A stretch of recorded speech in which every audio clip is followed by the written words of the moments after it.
राजेंद्र, एक अंतिम टिप्पणी मैं ये जानना चाह रहा हूँ कि जो अल्पसंख्यक वोट है, उनका जो फायदा मिलता था नीतीश कुमार को, जेडीयू को, उसके असर अगर वो पूरी तरीके से हट जाता है, क्या असर होगा पार्लियामेंट में?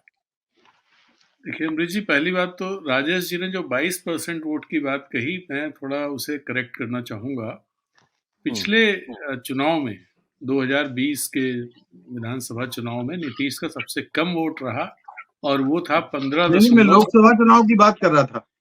हाँ, लोकसभा लोकसभा चुनाव चुनाव का आंकड़ा था हाँ, लेकिन 22.06। जी जी तो वो घट गया, विधानसभा में ही घट गया लोकसभा वो। चुनाव में जी, वो तो विधानसभा में ही घट गया था जी। 15.7% रहा, जो नीतीश कुमार का अब तक का लोएस्ट परसेंटेज है।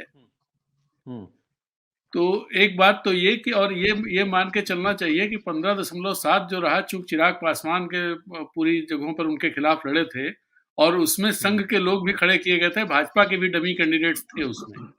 तो ये मानना चाहिए नीतीश का यही वोट इसी के आसपास कुछ अपना वोट है। रहेगा 14-15% के आसपास। नहीं रहेगा, नहीं इतना है। हम्म, था मतलब अभी इस था। घटना से हाँ, पहले उसमें था शब्द लगाना चाहिए, ठीक था। है।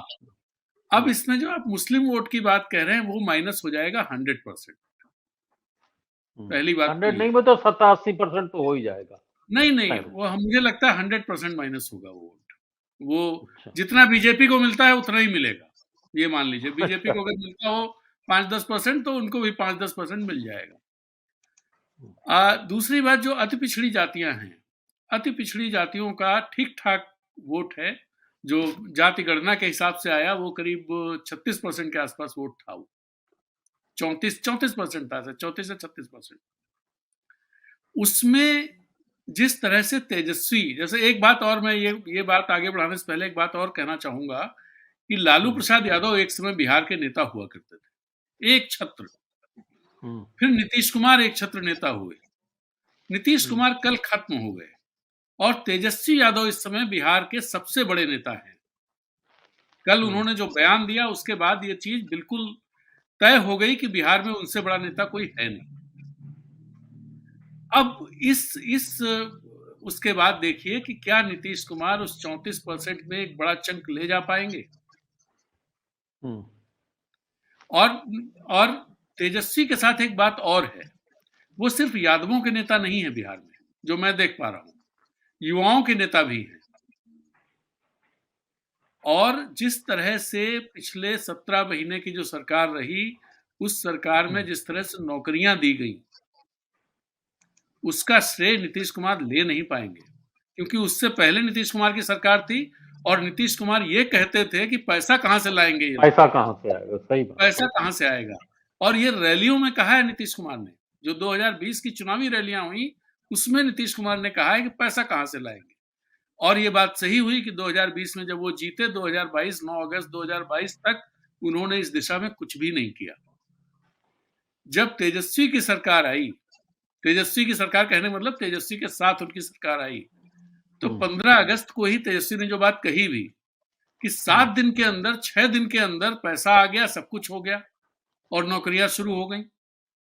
तो ये चीज नीतीश कुमार नहीं ले पाएंगे, पहली बात। बिल्कुल। जाति गणना का भी जो फायदा है वो अब नीतीश कुमार नहीं ले पाएंगे। उसकी वजह आपको बता दें, क्योंकि ये बात पूरे बिहार नहीं पूरे देश में पता है कि भारतीय जनता पार्टी उसका विरोध करती रही। हाई कोर्ट से लेकर सुप्रीम कोर्ट तक भारतीय जनता पार्टी ने उसका विरोध किया है।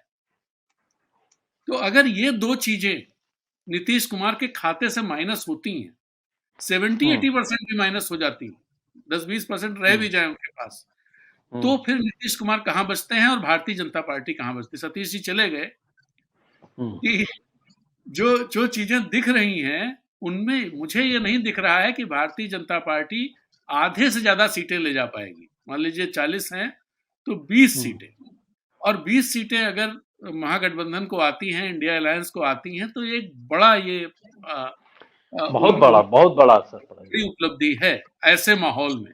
अगर आती दूसरी हैं बात, तो। मैं ये नहीं कह सकता, पता चला नहीं कोई नहीं कह कहेगा आपने सकते, तो कहा 20 सीटें आ लेकिन रही हैं। जो गणित दिख हाँ। रही है उसमें ऐसा दिख रहा हम्म, है। अब बाकी हम्म, सब कुछ है कि वो कैसे इस नैरेटिव को आगे ले जाते हैं, तेजस्वी यादव पर निर्भर करेगा, कांग्रेस पर, राष्ट्रीय स्तर पर बिल्कुल। निर्भर करेगा। दूसरी बात और है, एक इंपॉर्टेंट बात, कि कांग्रेस भले आज दिख रही हो कि वो नहीं है, जो जैसे बोल रहे थे सतीश जी अपने, कांग्रेस आज भुवनेश्वर की रैली देखिए खड़गे की, वो बता रहा है कि उड़ीसा में क्या होने वाला है, वो रैली बता रही है।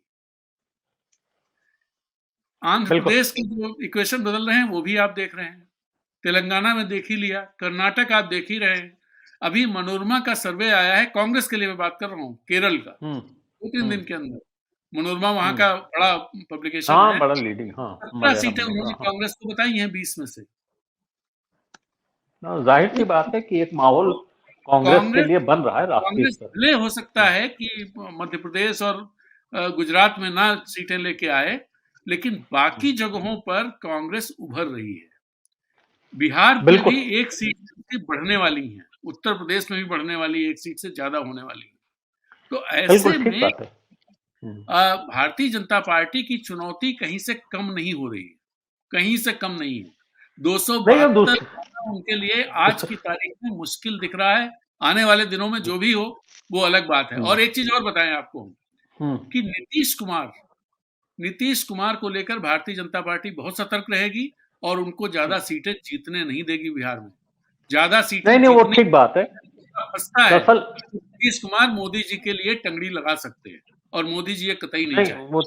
वो सब है, लेकिन सबसे बड़ी चीज पंचर बिहार, मोदी ने खुद को पंचर कर दिया। भारतीय जनता पार्टी का मंदिर से जो माहौल था बिहार में ले जाके उस गुब्बारे को उन्होंने पंचर कर दिया, ये बताते हुए वो कि माहौल जातिवाद। तो एक लाइन और जोड़ दें, वो माहौल तो अभी रैली एक बार और बिहार में आएगी, जब वो छत्तीसगढ़ से झारखंड इंटर करेगी और झारखंड से बिहार जाएगी और बिहार से उत्तर प्रदेश जाएगी, तो बिहार का माहौल और ज्यादा उससे बदलेगा। और जब उत्तर प्रदेश जाएगी तो उत्तर प्रदेश का माहौल जबरदस्त तरीके से बदलने वाला है, ये मैं